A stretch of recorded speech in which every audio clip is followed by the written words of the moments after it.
Guys, আসসালামু আলাইকুম।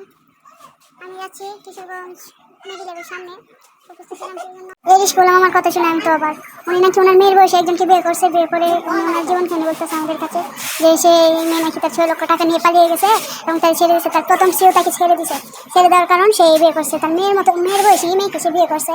আবার সে বলতেছে এই কাহিনী, তার মধ্যে কেসব মানায়? আসলে লোকটাকে দেখে মনে হচ্ছে লোকটা একটা বদমাশ, নাকি করার মতো। আবার বলতেছে সে নাকি জমিদারের মতো বসে খেতে পারে, আবার নাকি স্বর্ণের চেন কত দিয়েছে।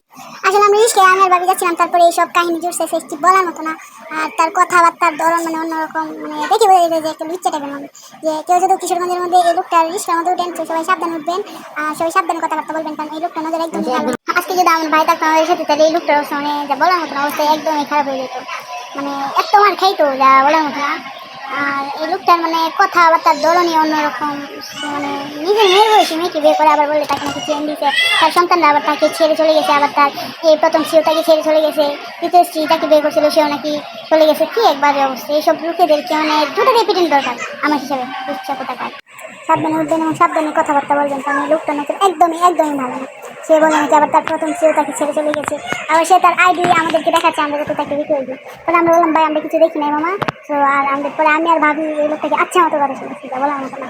আর মানে কি বলবো, এইসব মুখে দেখতে মানে রাস্তাঘাটে চলাটাও অস্বাভাবিক যে একজন মানুষ নিরাপদ নয় মুখে দেখে।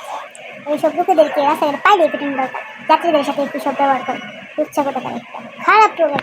তো ওনার ইচ্ছাতে উঠবেন না। পরে আমরা মিলে সামনে গিয়ে ওনার ইচ্ছা থেকে আমরা নেমে যাই, আমরা আমাদের কাজে রিপোর্ট আনতে চলে যাই। ধন্যবাদ সবাইকে আমার ভিডিওটা দেখার জন্য।